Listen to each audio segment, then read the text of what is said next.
안녕하세요. 기독교의 모든 것 손재익 목사입니다. 오늘은 이슈를 하나 다루려고 합니다. 제가 이 기독교의 모든 것을 시작하면서 기독교의 가장 일반적이고 평범한 내용들을 다루기도 하겠지만 또 이슈를 다루지 않을 수가 없습니다. 기독교의 모든 것이니까요. 그리고 제가 목사이기도 하지만 또 당연히 목사이기 때문에 기독교 이슈에 관심을 갖고 있고 또 대학에서 사회학을 공부했기 때문에 아무래도 사회 문제나 기독교의 문제에 대해서 무관심할 수가 없습니다. 그래서 종종 이런 이슈들을 다룰 텐데요. 지금 다루려고 하는 이슈는 사실 조금 민감한 문제이기 때문에 제가 이제 막 이 유튜브 채널을 시작하는 입장에서 좀 조심스러울 수도 있습니다. 하지만 지금 아니면 또 다룰 수가 없는 문제이기 때문에 짚고 넘어가려고 합니다. 이 주제는 코로나19 바이러스가 우리 삶에 닥치면서 나타난 이슈이고 새로운 주제이죠. 이 주제와 관련해서 현재 참 아쉬운 마음이 많습니다. 언론에서 기독교와 교회에 대해서 이야기하는 내용을 볼 때, 또 같은 기독교 안에서 또 다양한 입장을 가진 것을 볼 때에 참 아쉽고, 이 문제로 인해서 교회가 어려움 당하고 교회가 내부적으로 분열되고 외부적으로 또 세상의 비난을 받고 있어서 참 아쉬운 상황입니다. 이대로 가다가 한국 교회가 어떻게 될지 좀 걱정도 많이 있는데요.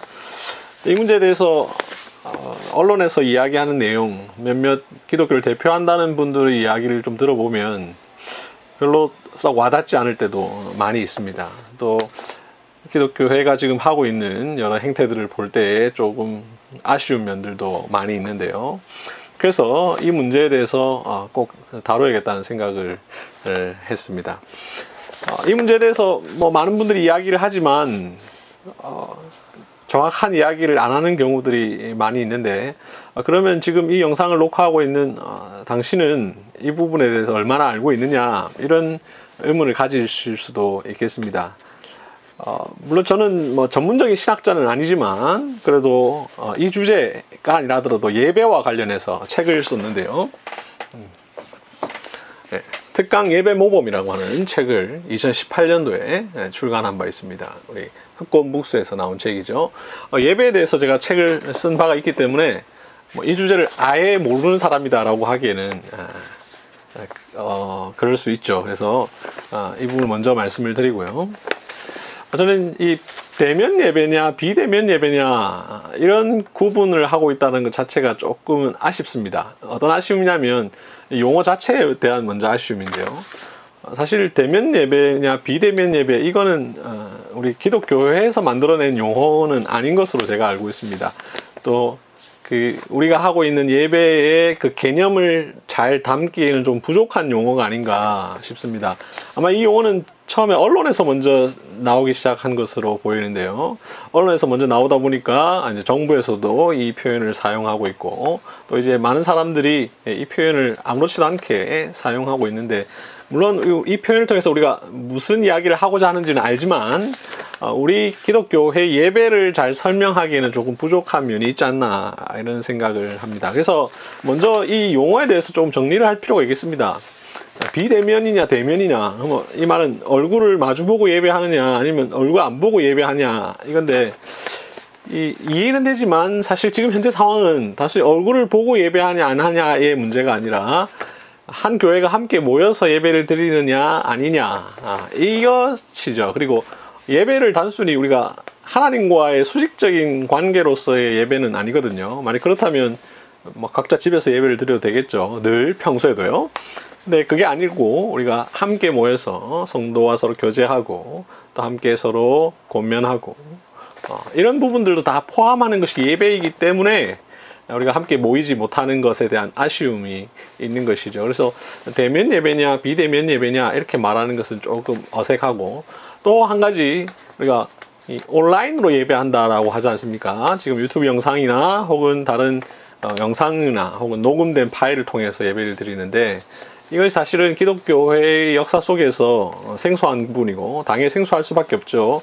이 문명이 발달된 것이 가장 최근의 일이지 않습니까? 오늘날 같이 우리가 각 개인이 스마트폰을 소유한 지가 얼마 안 됐고, 이것이 있기 때문에 이것이 가능한 상황이고, 또 이 상황이 평소에 만약에 이루어진다 하면 좀 문제가 될 수 있는 부분이기 때문에 아마도 지금 현재 논란이 되기도 하는데요. 그래서 이 비대면이냐 대면이냐 이 개념보다도 사실 더 많은 개념을 가지고 있죠. 예. 우리가 영상을 사용하느냐 아니면 직접 목사의 얼굴을 마주보면서 설교를 듣느냐, 그리고 또 한 장소에 함께 한 교회가 함께 모여서 예배를 드리느냐 아니면 각자 그냥 자유롭게 각 가정에서 예배를 드리느냐, 이런 좀 어떻게 보면 본질적인 부분을 담고 있기 때문에 현재 우리가 갈등을 빚고 있고 기독교인이 아닌 분들이 볼 때에도 오해를 좀 할 수 있지 않나 싶습니다. 본격적으로 영상을 통해서 이 부분을 다루려고 하는데요. 먼저 우리는 이 문제를 이해하기 위해서 원칙과 예외가 있다는 것을 좀 분명히 할 필요가 있겠습니다. 먼저 원칙을 분명하게 우리가 세워야 됩니다. 원칙이 무엇이냐, 그리스도인들이 어떻게 예배하는 것이 원칙이냐, 그리고 지금 현재 우리 2020년 지금 오늘이 제가 2020년 9월 2일인데요. 2020년 9월이라고 하는 상황 혹은 2020년 3월, 4월이라고 하는 상황은 매우 예외적인 상황이다. 우리가 일반화할 수 있는 상황이 아니라 매우 예외적이다라고 하는 것을 우리가 모두 동의하는 것이 필요하다고 생각합니다. 그래서 원칙이 무엇이고 예외적 상황, 또 이외에도 다른 예외들은 있을 수 있겠죠. 우리가 살다 보면 수많은 예외가 있을 수 있는데 그 모든 예외를 다 동일하게 적용할 수는 없고, 지금 현재 우리가 경험하고 있는 이 예외에서 어떻게 하는 것이 옳은가를 생각을 해야 되겠죠. 먼저 원칙을 이야기를 드릴 텐데요. 성급하게 이 영상을 보시면서 원칙만 들으시고 결론을 내리시는 것은 조심하셔야 되겠습니다. 반대로 예외만 들으시고 결론을 내리시는 것은 조심하셔야 되겠습니다. 내용을 끝까지 들으셔야 됩니다. 그리고 제가 어떤 주장을 할 때 있어서 그 주장의 결론이 중요한 게 아닙니다. 결론보다 더 중요한 것은 그 결론에 이르기까지의 과정이 중요합니다. 어떤 이유로 이렇게 해야 되냐라고 말하는 것, 어떤 이유로 이렇게 하면 안 되냐라고 말하는 그 이유가 중요하지, 결론만 가지고 평가하는 것은 굉장히 이분법적인 사고고요. 우리의 삶이라고 하는 것이 그렇게 단순하지가 않습니다. 수많은 요인들이 모여서 어떤 결정들이 이루어지는데 그것을 다 무시한 채로 그냥 일부분만 이야기하는 것은 조심해야 되겠습니다. 그런 면에 있어서 영상을 끝까지 다 들어보시고 또 결론만 보지 마시고 무엇을 제가 주장하는지, 근거를 이야기하는지를 잘 살펴보시기를 바랍니다. 원칙은 당연히 함께 모여서 예배드리는 것이 원칙입니다. 그죠? 모든 거듭난 그리스도인들은 한 교회가 같은 시간에 한 장소에서 함께 모여서 예배를 드리는 것이 원칙입니다. 이것이 그리스도인의 예배에 있어서 가장 기본적인 원칙이죠. 물론 우리가 예배라고 할 때 이 예배라는 표현을 너무나 다양하게 사용하기 때문에 다른 경우도 있죠. 근데 지금 제가 말씀드린 것은 공예배를 말하는 것입니다. 주일 오전 예배, 주일 오후 예배 같은 이런 공적인 예배를 말하는 것입니다.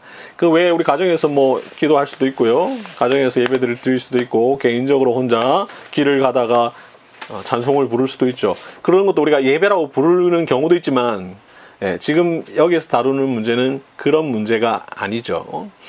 주일 오전 예배, 오후 예배, 이것은 우리가 정하는 것이 아니라 부활하신 예수 그리스도께서 친히 제정하신 날에 온 교회가 성경의 근거에서 함께 모이는 것이죠.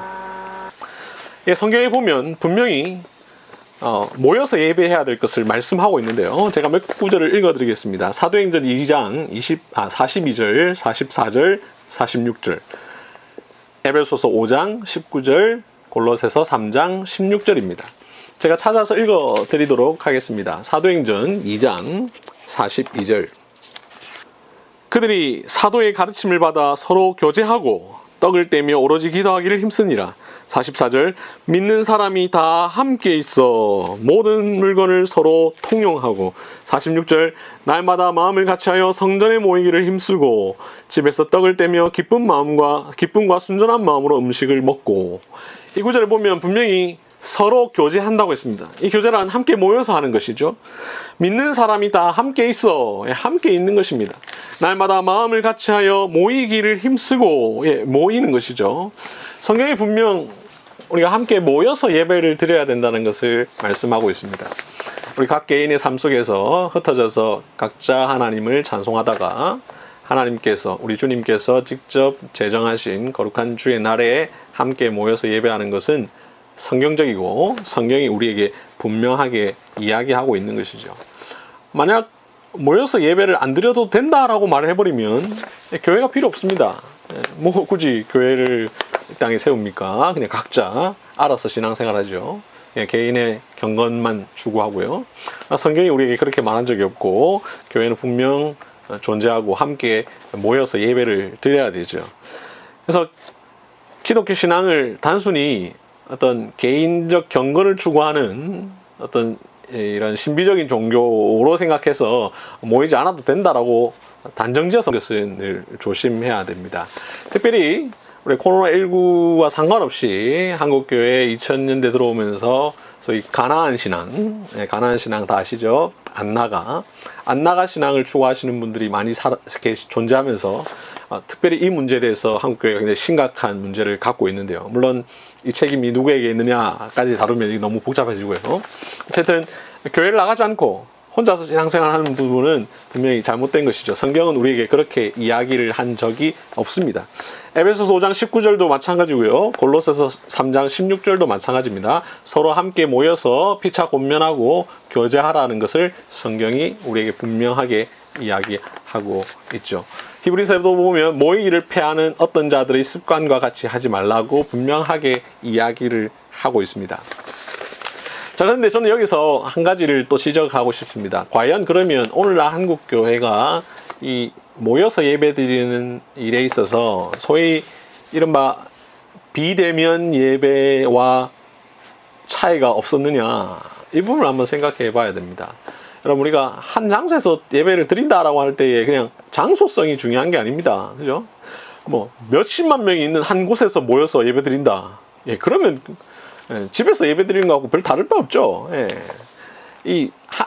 대면 예배라는 사실 표현이 아까 제가 이 개념을 다 담지 못한다고 했는데요. 우리가 한 장소에서 모이는 것은 그냥 장소성이 아니고요. 핵심은 공동체성입니다. 공동체성. 한 공동체가 함께 한 장소에 모여서 예배드리면서 예배 행위뿐만 아니라 그 예배 이후에 있는 여러 교제들, 이것을 통해서 하나님께서 우리를 기뻐 받으시는 예배가 계속해서 진행되고 우리의 교회 생활이 진행되는 것이죠. 이런 점에 있어서 과연 한국교회가 과연 그러했느냐? 라는 측면을 생각해보고 우리가 반성해볼 필요는 분명히 있습니다. 물론 모든 한국교회가 그렇다는 말은 결코 일부 교회들, 또 일부 대형화된 교회들이 과연 평소에도 대면 예배였느냐라고 할 때에 퀘스천 마크를 붙일 수밖에 없죠. 특히 여러 장소, 한 예배당이지만 뭐 교육관 5층, 교육관 4층, 교육관 3층, 저기 본당, 또 혹은 옆에 있는 교육관, 이렇게 막 흩어져서 예배드리면서 우리가 지금 비대면은 안 되고 대면만 해야 된다, 이렇게 고집할 때에 믿지 않는 분들이 들을 때 지난 옛날에도 비대면 아니었느냐, 이렇게 물을 수 있습니다. 심지어 그렇게 흩어져서 드리면서도 영상으로 예배를 많이 드렸지 않습니까? 네, 각 격실에 흩어져서 영상으로 드렸습니다. 그러면 지금 우리가 여전히 영상으로 드리는 것이 무엇이 다르냐, 이렇게 말할 때 얘기할 게 굉장히 부족하죠. 이런 점에 있어서 우리가 우리를 스스로 돌아보고 반성할 필요가 있습니다. 물론 아주 예외적으로 유아실, 우리 아주 어린 아기들을 키우는 어머니들이 따로 조용한 곳에 있으면서 예배에 참여하는 것, 이건 아주 예외겠지만 그것이 아닌 소위 대형화된 교회에서 영상으로 예배드리는 것이, 그 전에 우리가 여전히 그것 역시 대면 예배가 비대면이 아니었느냐라고 말할 때 우리가 선뜻 대답하기 어려운 점이 있다는 점에 있어서 우리가 반성해 볼 필요는 분명히 있겠습니다. 자, 일단 원칙을 제가 말씀을 드리겠습니다. 원칙은 우리가 함께 모여서 예배를 드리는 것이 원칙입니다. 이 원칙은 우리가 아주 특별한 예외가 아닌 이상 반드시 지켜져야 할 것이고, 함부로 개인이 판단해서 내 개인적으로 나는 오늘 그냥 교회 안 가고 혼자서 예배 드릴 거야, 이렇게 판단하는 것은 바람직하지 않다라는 것을 우리가 분명히 해야겠습니다. 자, 이제는 예외를 말씀을 드리겠습니다. 자, 지금 2020년 9월은 매우 예외적인 상황이라는 것을 다시 한 번 더 말씀드립니다. 예외란 여러 가지 다양한 예외가 있을 수 있겠죠. 그래서 모든 예외에 다 이걸 또 적용할 수 있는 것은 아닙니다. 지금 오늘날의 이 예외라는 것이죠. 지금 현재는 코로나19가 계속 발생하고 있는 상황이고, 이 상황은 몇백 년 만에 한 번 올 수 있는 아주 독특한 상황이죠. 그래서 이 독특한 상황이라는 것에 대한 인식을 가져야 되고, 이것을 성경적으로 우리가 어떻게 풀 것이냐 할 때에 성경이 그렇게 하란 말이 어디 있느냐라고 이야기하는 것은 굉장히 큰 모순입니다. 성경은 우리가 일어날 모든 일들에 대해서 구체적인 매뉴얼을 제시하는 책이 결코 아닙니다. 성경은 원리를 제시하는 책입니다.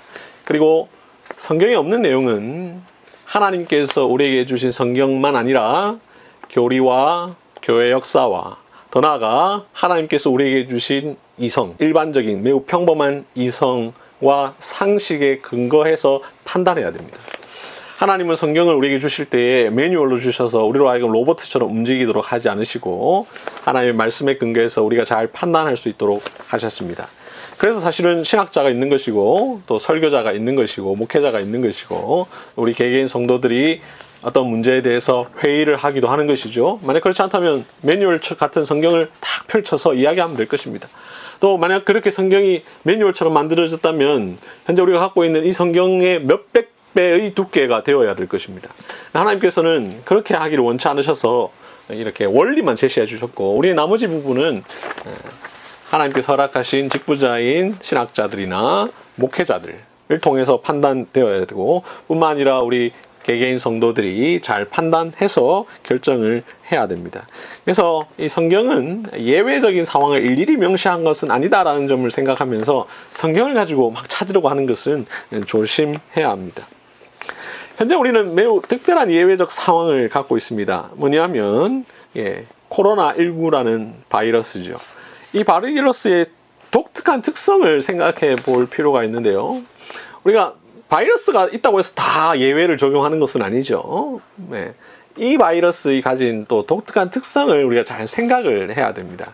이 바이러스는 처음에 우리가 신종 코로나19 바이러스라고 했죠. 이게 신종이라는 말은 처음 발견됐다는 것이지 않습니까? 인류 역사에서 거의 처음 발견된 이 코로나 바이러스, 처음이니까 아무리 현대의학이 발달했다 하더라도 아직까지도 치료제도 없고 백신 당연히 없고요.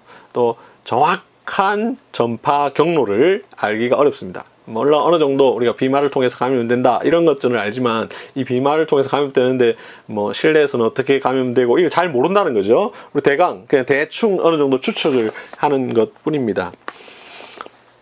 이런 특성을 갖고 있다는 것. 그래서 치료제도 없어서 지금 약 2만 명이 확진되었고 그중에 만 몇천 명이 퇴원하긴 했지만 그분들이 이 코로나19를 치료하는 그 치료제로 치료한 것이 아니라 다른 여러 치료제를 막 써서 그렇게 해서 낫게 된 거죠. 결국 이제 정확히 알려진 것이 아니라 다양한 방식들을 막 이것저것 써보면서 이제 해결을 하는 겁니다.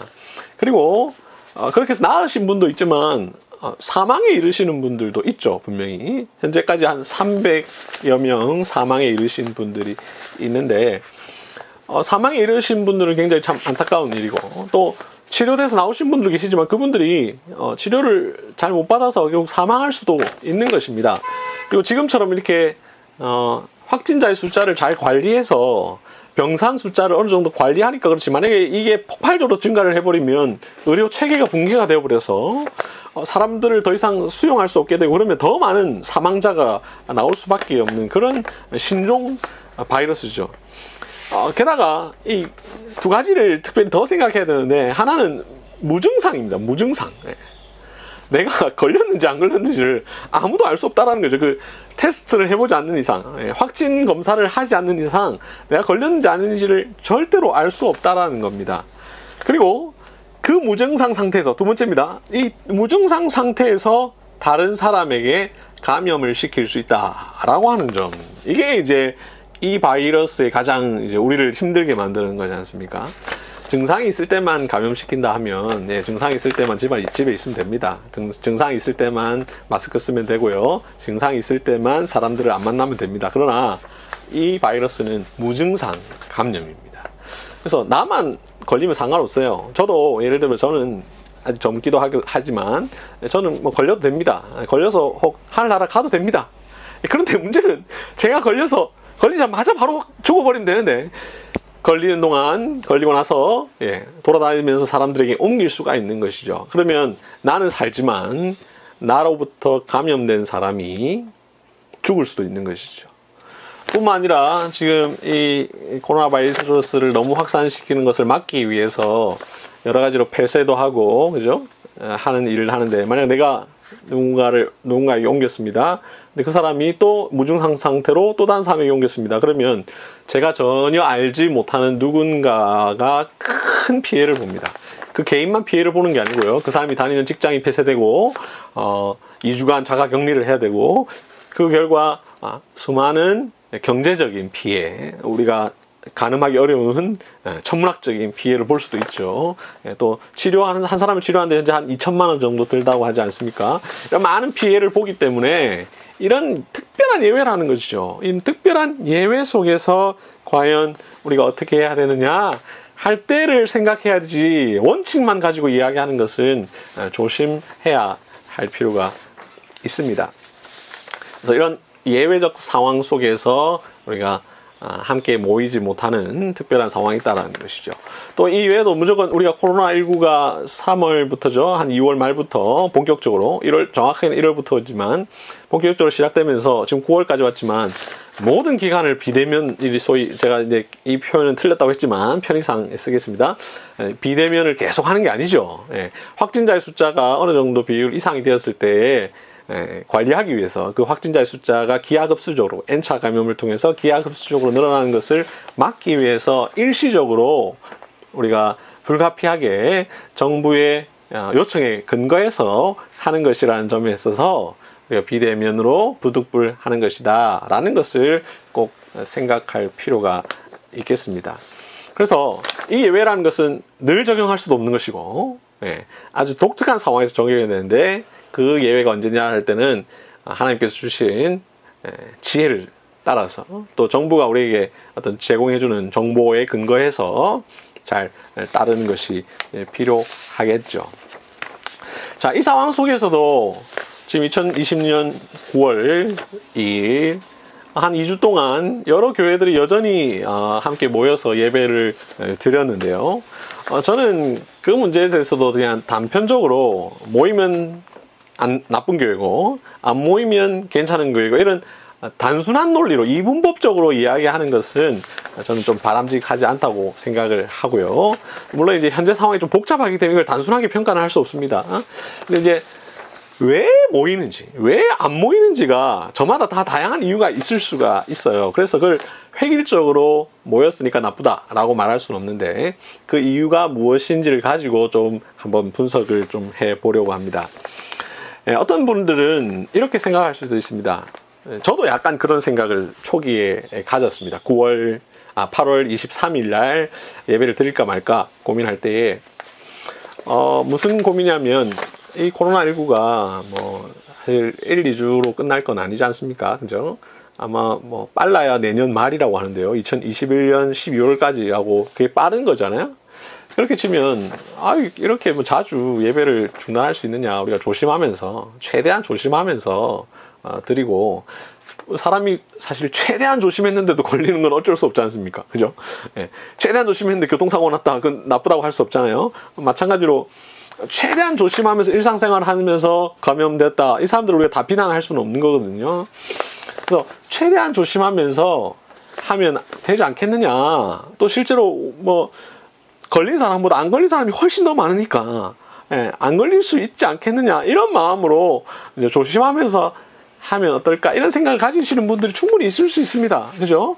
또 이제 정부에서는 사실 공식적으로 하지 말라 이렇게 이야기하는데, 정부 입장에서는 개개인에 대해서 예외를 자꾸만 제시를 해버리면 더 많은 이제 예외를 따르지 않는 분들까지도 생기기 때문에 부득불 정부라고 하는 입장에서 부득불 이제 전체에게 하지 마십시오 이렇게 할 수 있는 것은 우리가 이해할 수 있거든요. 이제 각자 적용하는 부분에 있어서는 그 정부의 시책을 우리가 잘 이해하면서 따르는 것이 필요합니다. 이런 측면에 있어서 나는 좀 우리 교회는 그렇게까지 안 해도 되겠다. 우리 교회는 사실 인원도 많지 않고 이렇게 해서 하는 경우가 있을 수 있겠죠. 그런 것을 우리가 다 일방적으로 매도하는 것은 좀 조심해야 되겠습니다. 물론 이제 이것도 제가 단순하게 말씀을 드릴 수 없는데 다 같이 안 드린 상황에서 이왕이면 다 같이 안 드린다 이렇게 얘기할 때 또 그러면 그래 제가 그런 케이스인데 처음엔 좀 드릴까 이런 생각하다가도 이렇게 지금 모든 교회 대부분의 교회들 예외가 있지만 대부분의 교회가 안 드리는 상황에서 우리도 다 같이 좀 안 드려서 속히 이 시기가 빨리 끝나서 다시 이제 회복될 수 있는 기간을 기다리는 게 더 좋겠다 이런 마음으로 이제 마음을 바꾸게 되었는데요. 근데 이제 마음을 바꾸진 않았다 하더라도 이렇게 나쁜 개념이 아니라 좋은 개념으로 그렇게 예배를 드려야겠다고 생각하는 분들이 있을 수 있습니다. 또 신앙인들 가운데 이런 생각을 할 수 있습니다. 이거 믿지 않는 분들은 잘 납득이 안 될 수 있는데요.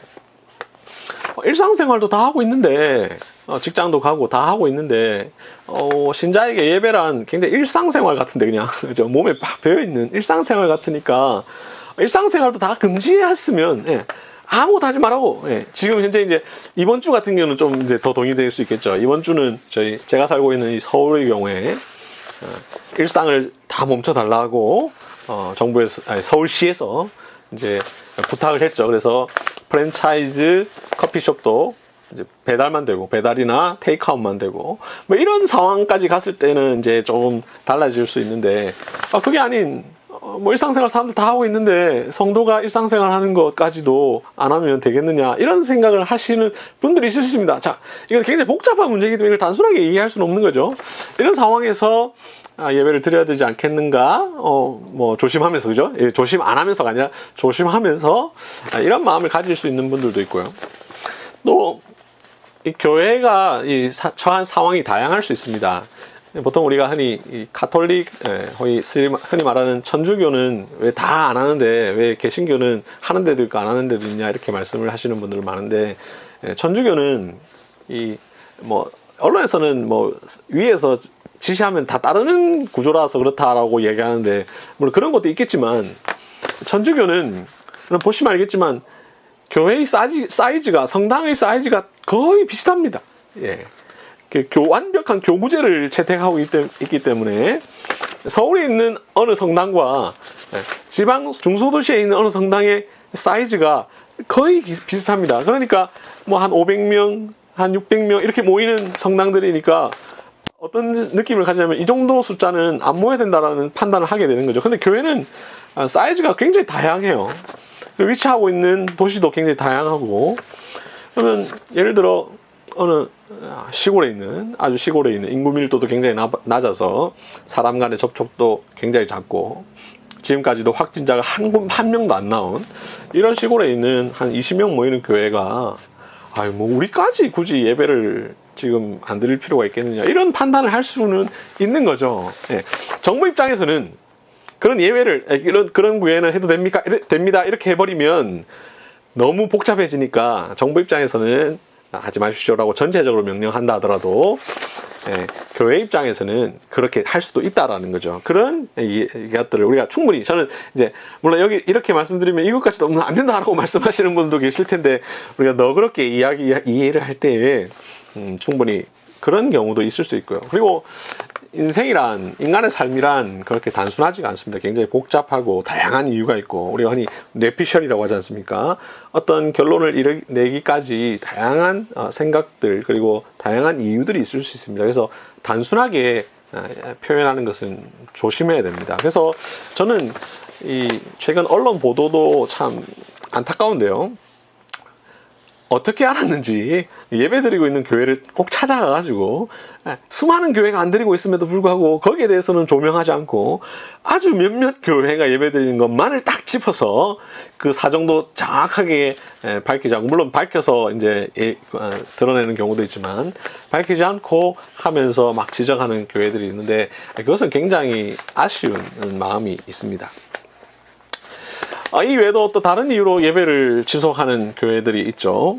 이제는 그 대면 예배를 고집하는 분들 중에 이런 케이스도 있는데, 이런 케이스는 조금 저는 바람직하지 않다고 보는 케이스인데요.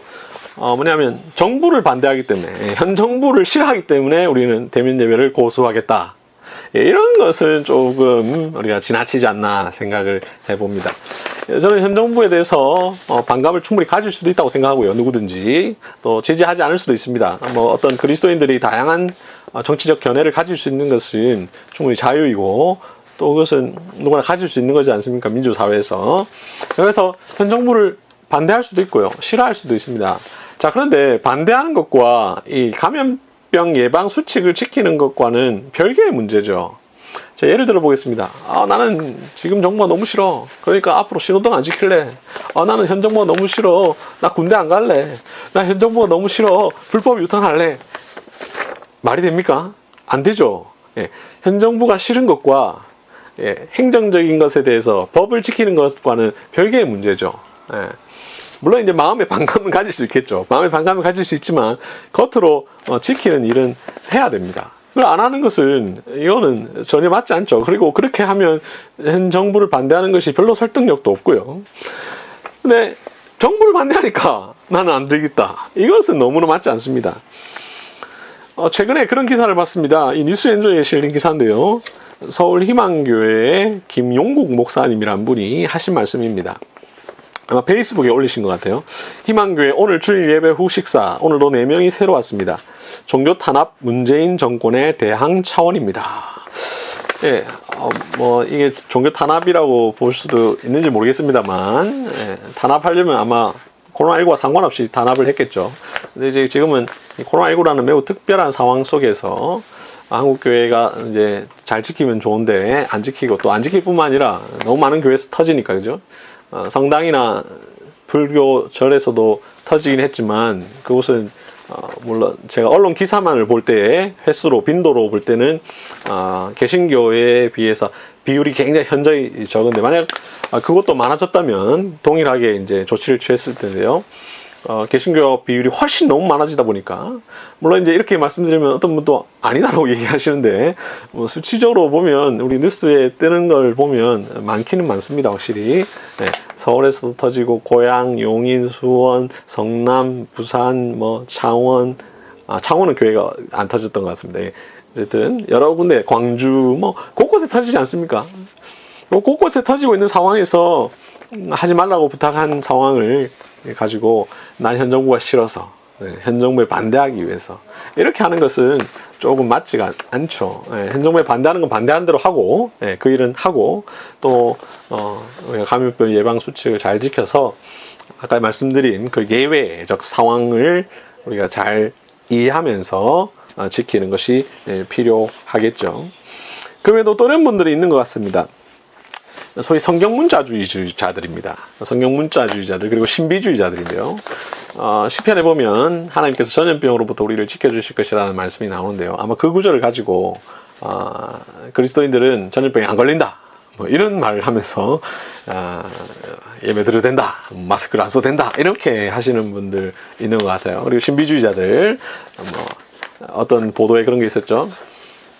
우리가 예배를 드리면 하늘에서 신선한 공기가 내려오기 때문에 마스크를 쓰지 않아도 된다, 뭐 이런 말씀을, 터무니없는, 그 완전 터무니없는 말이지, 그게 신비주의도 아닌 것 같습니다. 터무니없는 말씀을 하시는 분들이 계신데, 아마 그런 분들이 이제 예배를 이제 무조건 드려야 된다, 밑도 끝도 없이, 그죠? 이런 예외에 대한 여러 고려나, 아니면 아까 제가 말씀드렸던 예배를 드려도 된다고 생각하면서도 불구하고 이런 좀 합리적이고 논리적인 근거로 얘기하는 것이 아니라 전혀 비합리적인 이야기를 가지고 예배를 드려야 된다라고 주장하시는 분들이 계신데, 이런 분들은 좀 잘못되었다고 봐야 되겠죠. 우리가 전염병에 그리스도인이 안 걸립니까? 걸립니다. 이미 많이 걸렸습니다. 예, 많이 걸렸어요. 많은 사람들이. 지금도 걸렸지만 역사상 많은 그리스도인들이 전염병에 걸렸습니다. 그리스도인들은 다 병에 걸립니다. 예, 그리스도인은 병에 안 걸립니다 라고 말하는 사람이 있다면 그 사람은 신자라고 할 수 없습니다. 이 세상에 많은 그리스도인들이 병으로 죽죠.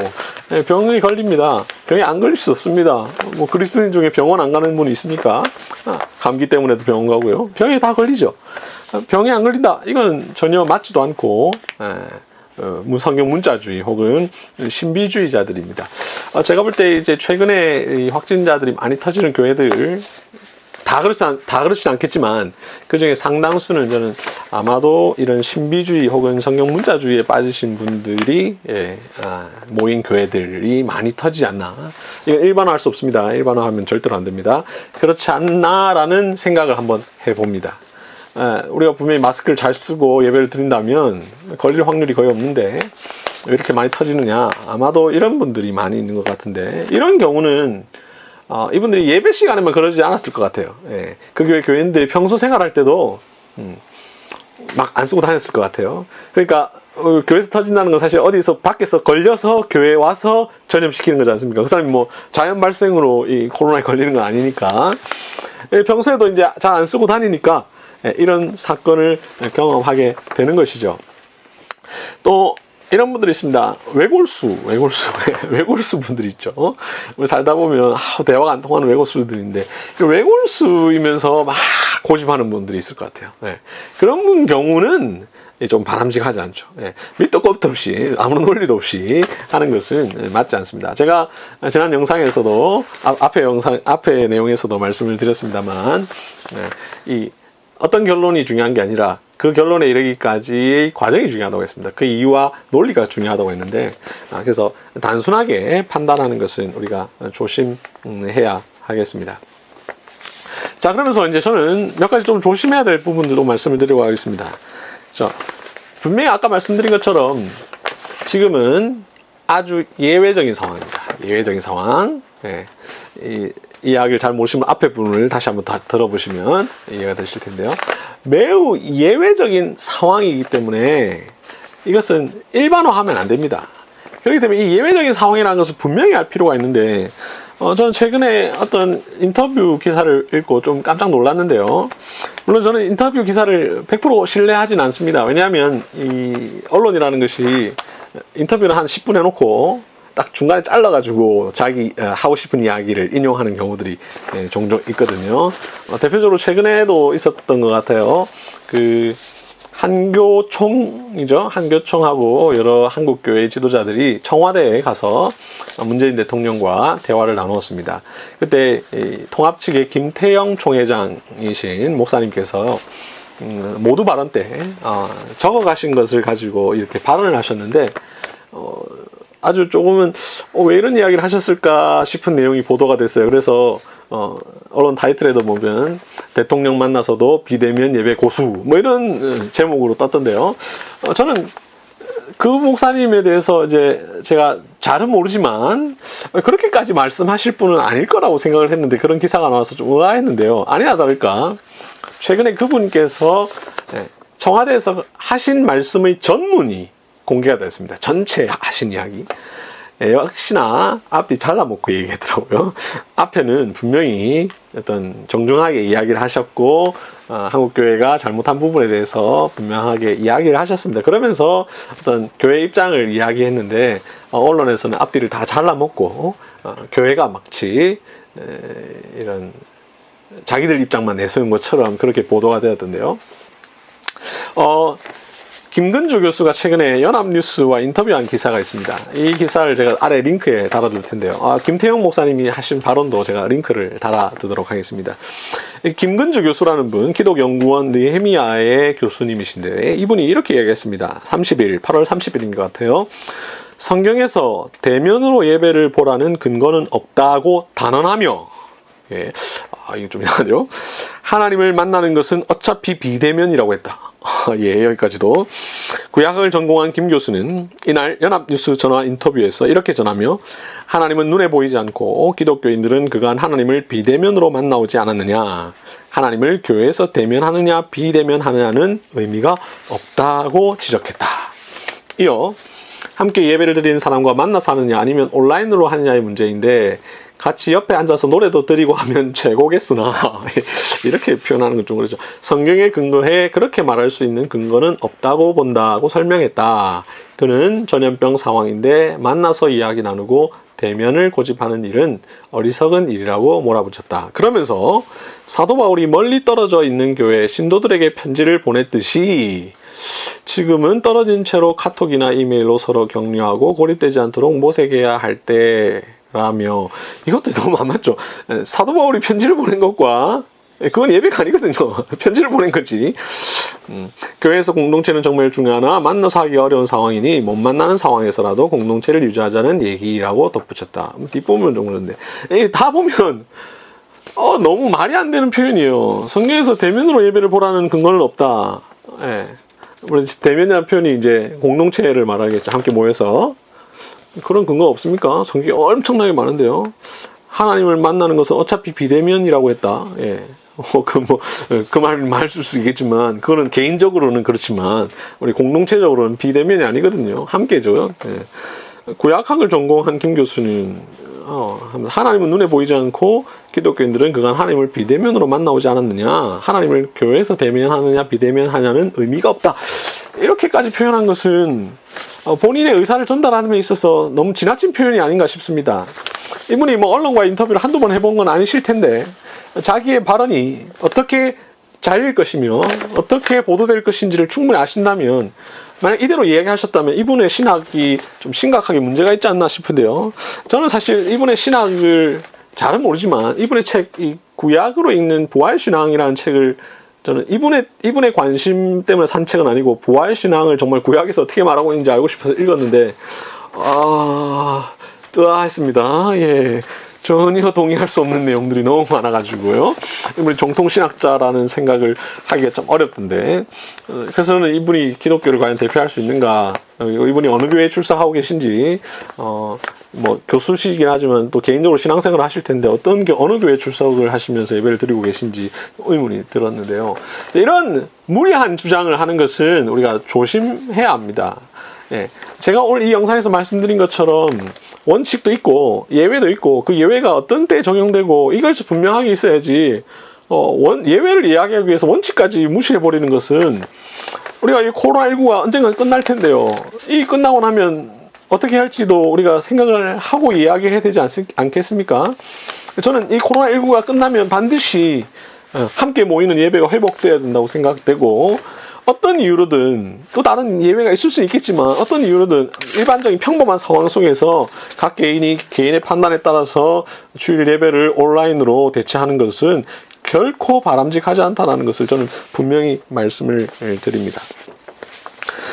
그리고 몇 가지 아쉬움을 이야기를 하겠습니다. 먼저 한국교회의 아쉬움을 이야기하면, 이 문제로 사분 오열을 하지 않을까, 이 문제로 서로 공격하는 것, 또 이 문제로 함께 합심하지 못하고 결국 이제 믿지 않는 분들로 하여금 교회가 이상한 집단으로 비춰지게 되는 이런 빌미를 제공하지 않았나 싶은 점에 있어서 굉장히 아쉽고, 다음 세대란 표현이 맞지 않다고 누가 얘기했는데, 지금 세대 우리 초등학생들, 또 앞으로 태어날 아이들이 신앙생활 할 때 과연 당당하게 그리스도인이라고 말하면서 신앙생활 할 수 있을까 하는 참 걱정이 들어서 좀 아쉬움이 있습니다.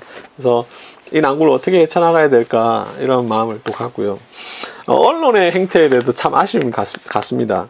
앞서도 말씀드렸지만 아주 소수의 교회가 한 일에 대해서 극대화해서 마치 그것이 일반적인 것처럼 기사해서 지나치게 확대해서 클릭을 유도하기 위해서 글을 쓰는 것은 바람직하지도 않고요. 그것은 좀 비난받아 마땅한 일이 아닌가 싶습니다. 저는 그런 경험들을 몇 번 봤는데요. 실제로 최근에도 제가 속한 교단의 장로연합회에서 수련회를 진행했습니다. 그때는 코로나19가 막 확산되기 전이었고 그 전에 미리 준비를 했었고, 물론 이제 그 보는 사람 입장에 따라서 에이, 그렇게까지 했어야 되냐라고 생각하실 수도 있겠지만, 일단 그냥 사실만 얘기하면 2m 거리두기 한 상태에서 4단계 방역과 경주보건소 직원의 입회하에 진행된 모임이었는데도 불구하고 어떤 언론에서는 어떤 제목을 썼는지 아십니까? 다닥다닥, 다닥다닥 붙어서 진행했다는 거예요. 아니 2m 거리두기 했는데 어떻게 다닥다닥입니까? 차라리 그냥 사실대로 2m 거리두기를 하면서 진행했지만 꼭 안 했으면 좀 더 좋지 않았겠느냐 하는 아쉬움이 있다. 뭐 이렇게 한다면 독자들이 충분히 받아들일 수 있잖아요. 또 그 개최하는 사람들도 받아들일 수 있지 않겠습니까?